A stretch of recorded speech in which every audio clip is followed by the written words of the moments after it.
Hi, and welcome to Coach's Corner, where systems matter and both personal and professional learning and development is beneficial for everyone and essential for some. As always, please like, subscribe, comment, share, and hit the notification bell.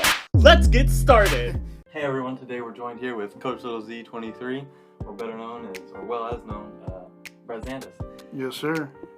In the last video we talked about exemplary performance and quality programs, so if you guys haven't seen that, I suggest going back and watching that. We will discuss a little bit about what that is and how they combine together, but the first video is a really good video. It'll give you the framework that you need for the second video. But now that you're here for the second video, we're going to discuss a little bit about the exemplary performance, a little bit about the quality program, and how they go together hand in glove. So, Yes. starting with the exemplary performance, can you just briefly discuss what those are and, the nifty 9 and what those 9 are? Yeah, so we created that for after school, what they call paraprofessionals.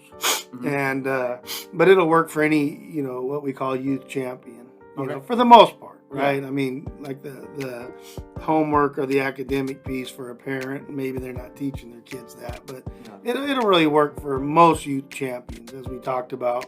So whether that's teachers or after-school professionals, youth pastors, coaches, babysitters, it kind of runs the gamut. Yeah, okay. But the first one that we always like to talk about is safety, Mm-hmm. right? And so, when we talk about that, what does that look like? So it might be line of sight or different things of that nature, making sure that there's no dogs around or somebody that's, harm's way, or, that gate just came undone. There's a little thing sticking out, level or whatever. And then the second one that we talk about, and they go interchangeable. Mm-hmm. Really, I try to put the second one first most of the time, but it can go either direction, which is professionalism. How do you be a professional? How do you dress correctly? How do you talk to people? Hey, how's it going? Be nice and friendly and different things of that nature. But just being a good professional as you're walking, up on these schools and school districts and different things of that nature. Yeah.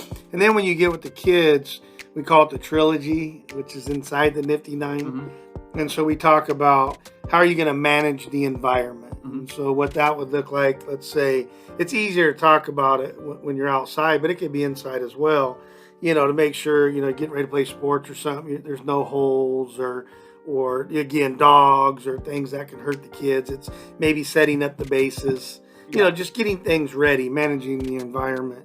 The next part of that is what we call behavior guidance. Mm-hmm. And so, kids will get unfocused or whatever, you're teaching a lesson or just they're off task or whatever. And so one of the things that we do is what we call the proximity, behavior guidance, one of the skills. And, I move real close to somebody and they're like, they get away. Yeah. And we do the same thing with kids. And they, you get this close to them an inch or two away and they're like, they're going to stop goofing off and messing off and different things. You don't have to say a word. Yeah. Right? Or just a look. That could be a behavior guidance situation. Yeah. So there's a bunch of skills and skill sets within these things that we talk about. Mm-hmm. And then the next one is a positive discipline. Okay. And so it's kind of funny because it's like, what's the difference between motivation and manipulation? If we have a circle, we draw a line down the middle, and you're facing, let's say, north, and that's motivation. When you turn right around, it can be manipulation. It's really a mindset piece. But so I can put somebody on timeout and it's negative discipline, or I can put somebody on timeout and it's positive discipline. So how do you differentiate the two? Well, when you put somebody on timeout with positive discipline, what you do is you say, you've already set it up. Hey, this is time for you to think on what you might do differently for the future to make sure you're not getting put on timeout, so to speak. Got it. And so those are your top 5, and within there you've got 4 of them we call the Fab 4, and then the 5th is the Fantastic 5, and like I said, we already have the trilogy and so on and so forth. Yeah. And then the other 4 in various orders, depending on how you want to do it, but one of them is called what we call the direct and tell versus questioning techniques. Okay. So the direct and tell is, you hear the moms that not only are they telling their kid in Walmart what to do, they're directing it. Well, what's the difference? Everybody says, well, directing says, Hey, go pick up that thing. No, not with your left hand, with your right hand. No, not out there. No, don't bend over at the waist. Bend, it's just a constant barrage of these directives. Yeah. And then the telling, which is a little bit better, but not a lot, is, hey, go pick up your Legos. Hey, pick up your clothes. Hey, pick up the crayons. But if you missed, the coloring book, making your bed, and whatever else, then, right? Because it's where the ownership's at. The ownership's on the director or the teller. No. So what we do is we just say questioning technique, state the objective. Mm-hmm. Hey, we're trying to get your room cleaned up. What are some things that you think? And you're talking to the kid or whoever. And again, business people can do it. These aren't tricks of the trade or best practices. Yeah. The toolbox of, the tricks aren't just for after school professionals or youth champions or whatever. It's parents, like I said, so on and so forth, but it can also be business people, entrepreneurs, hobby collectors, side hustlers. You could go on and on about it. And so anyway, with that, you have how do you set it up? So you state the objective, and room needs to be clean, and what do they say this, that, and whatever. I need to make my bed. But they forget these three things. So then you go right back into directing and tell, well, you need to do this, that, or do whatever. Or you could just say, what I call, what about this? And they go, oh, yeah. In the end, that was you kind of interjecting. Right. But the bottom line is, as a whole, you say, okay, are you committed to doing that? And, you have those things. They go into it. So at first, that takes a little bit of time. But think about it. And this is something we did not talk about in the last video, so I'm glad it came to mind. If you think about that up front, maybe there's a little extra time. Yeah. But then, now that they know how to get themselves ready for school, or they know how to get themselves ready to transition from the opening to the rotation, they know how to transition from the club enrichment to the right. Then it becomes quick, because you can be like, hey, you guys already know you've been doing it for 4 weeks. Right. Any questions? Boom, boom. Now we're into it, because that's speed, right? Yeah. And that's what systems do. That's what people that can plug into the Nifty 9, the Trilogy, whatever, so on and so forth. So that's kind of the basis, and then at the end you say something to the effect of, so what's a reasonable time frame to get that done? Yeah. They say 30 seconds minimum. I said, okay, go to it. And then you can do a countdown, which makes sure that they do it in a timely manner. Got it. And so I think that was number half a dozen, right? Yes. Yeah. I don't like the word.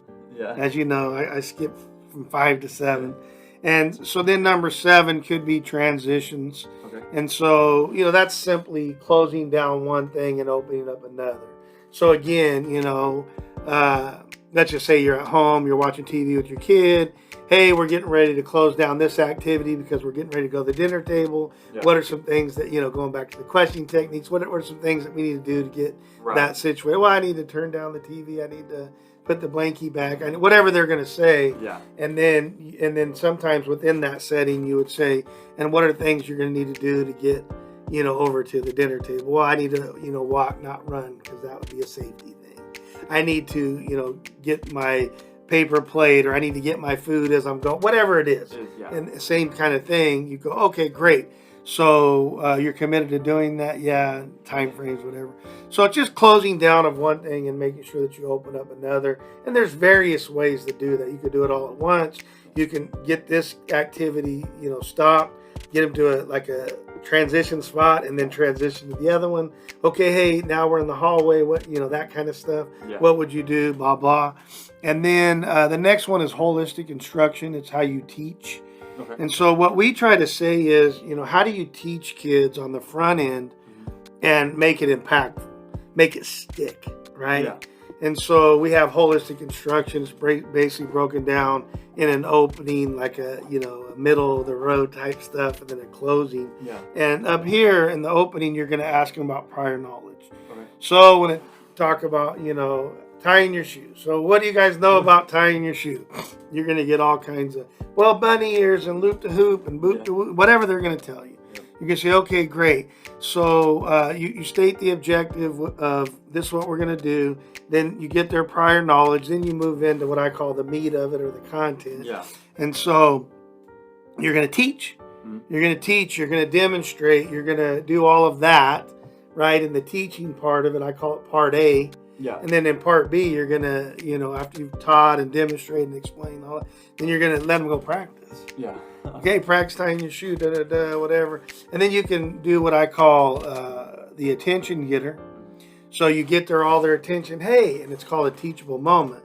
Hey, we talked about in the opening, in your prior knowledge, this, and this. Well, I just saw little Sally, and she didn't hoop the loop and boop the boop, and she didn't, you know, make a circle and hop the hop.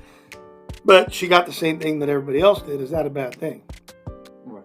So you talk about that. Got There's it. different ways to get to the end result, so to Yeah. speak. And then you do your closing, and in that way, we do it like one of two ways, usually both. We'll do a review, which is what I think as the teacher, the educator, the whatever, the trainer, what I think is important. Mm-hmm. So I say it's the hoop, the loop, and the whoop, whoop. Those are the three things, Yeah. right? And you're just reviewing, and then the reflection is what do they think. And so that's going to be, you know, usually in the form of a confirmation, a tweak, or an aha. Yeah. So, hey, teacher, my confirmation was the hoop makes sense, Yeah. right? Because it works every time. Nothing. Somebody else goes, aha moment. I never knew about the hoop, and now I'm glad I do because I've been wearing Velcro because I didn't know how to tie my own shoe, Yeah. right? And then another one would say, my tweak. Oh, I didn't know you could hoop this way. I only hoop this way, right? You know, almost like, do you wipe from back to front, or you know, Yeah. it's just different variations of it. So that right there is a really good way to be able to do holistic instruction. And then the last part that we always make sure that we tie it into at the end is we say, in our minds as teachers, we're saying, how do we make this learning opportunity or this activity into a learning opportunity? Mm-hmm. And the way that we do that is making it for real life. We say that, you know, whether it's after school programming or K-12 education or just life period right now. Yeah. Right? This is the practicing ground for the real world. Mm-hmm. Based off of that, how do we make it as close to the real world as possible? Yeah. And so we would say, okay, you know, tying your shoe, you know, maybe your little brother was running down the street, his shoes weren't tied, and you could have helped him to do it, and he falls and knocks his tooth out. Yeah. Well, we make sure that, hey, who else, you know, whose shoes can you help to tie? Do you have any younger brothers? Do you know, why is it important? Why, you know, all of that. Yeah. And just try to make this activity a good learning opportunity. Got it. Right? Yep. And then the last one is what we call an actual debrief. Mm-hmm. And that is, what was your key learning today or during this situation? Okay. And then you would say, how might you use that in your personal life? Mm-hmm. Anything that's outside of career material or, you know, anything for the kids outside of school. Right. You know, how much you use that learning in your personal life, how much you use in your professional life. They're like, what's professional? Well, your school, usually from 8 to 3, or you could actually say from 8 to, you know, half a dozen o'clock if they're in after school. Yeah. And then you say, will you commit to do something with that learning? Usually within the next 24, 48, 72 hours, or they'll lose it. Right. And then, but you give them a time frame and a deadline to that, or they give you one better. And then you say, are you committed to that? Got And it. so did I get them all? Yeah. Okay. I'm like, I'm worn out. And then now we'll go to the quality program. Yeah. Which is the Super 7 or Elite 8, depending on the day. Yeah. And so if you could, you know, briefly discuss those. Yeah. So, you know, we try to break things down with systems, you know, one bite at a time, Mm-hmm. right? Inch by inch is a cinch. Mile by mile takes a while, you know, Yeah. all of that kind of stuff. So I'll start with the Elite 8. So there's these 7 that we'll talk about. Once a week, usually the teachers were getting in-service or trained. Okay. So we get an extra hour or so with the kids. Yeah. So we threw in team challenge with them, which was usually, not always, but, you know, this group versus this group, or boys versus girls, or, but sometimes it was the teachers, you know, or what we call program leaders versus the kids. Okay. But it would go on for like a month, and at the end you get points, and whoever, you know, won, they get the pizza party. Everybody got the pizza, but you got the, you know, one with, Bragging rights. yeah, sausage and Yeah. pepperoni. They only got the one with cheese, or, you know, whatever. Yeah. Okay. And so we did that. But what we did, and the words aren't great, but the meaning behind them are really great. Okay. So we started with pre-opening. Mm-hmm. And that was any time from the time you woke up till the time you got to technically into what we would call the pre-opening, but almost like getting onto campus, Okay. right? And so everything that you need to get ready and what you need to think about, and what's going on in your head, you know, how do you greet people, and you get, you know, just really kind of pre-planning so that when you get there, you've already played it in your mind a couple times. So when you see the principal and you're a little nervous to talk to him, you don't go, you go, hey, Mr. Principal, how you doing? Right. You know, that kind of stuff. Then you would go into the second one of the 7, which is what we call the pre-opening, and that's the time where the facilitator, leader, supervisor, boss would be with the rest of the adults.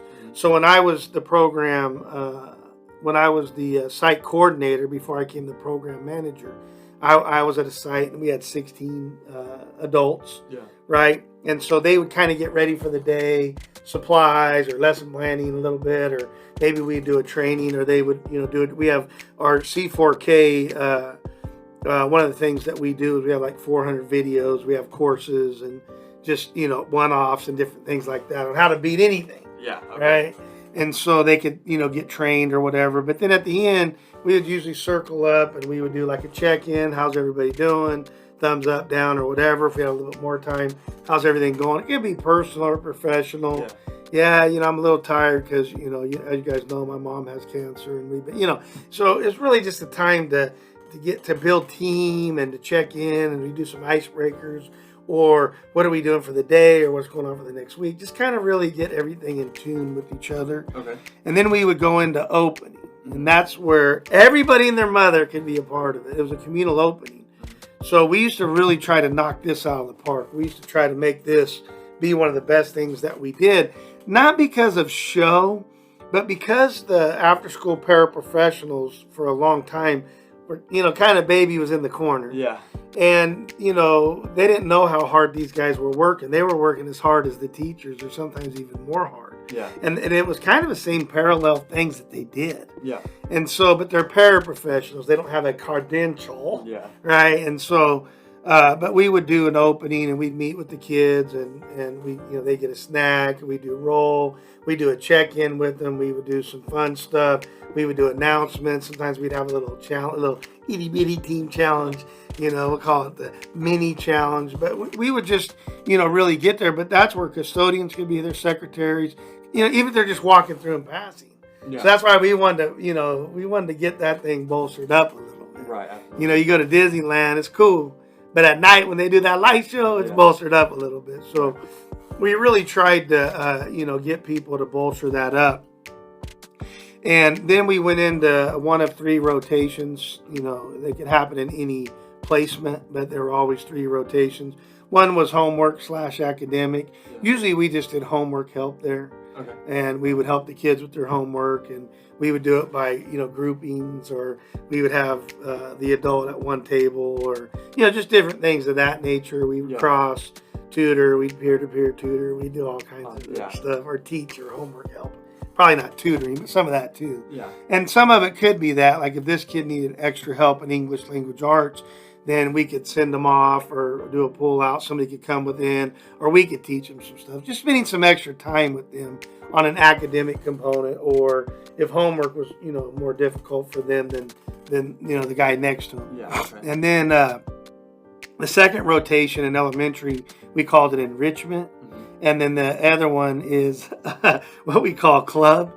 And they were both the same. It was like what I would call disguised learning, you know, with the club or in the enrichment. But it would be something that would be typical, you know, a club of, you know, sports or music, but it could be origami. It could be, you know, how to, you know, play strategic games, chess, check. I mean, anything the kids wanted. Yeah. Right. And we would do disguised learning. So we were teaching them this activity, kind of like we talked about the activity to learning opportunity, but we were teaching them math or history or science or whatever. They didn't know what was going on, you know, but it was just a fun thing for them. If you need to contact Brett or Coach, please do so on his social media accounts, email, and or text. You can find that information in the description below. Again, please like, subscribe, comment, share, and hit the notification bell. Thanks, and we hope you enjoyed.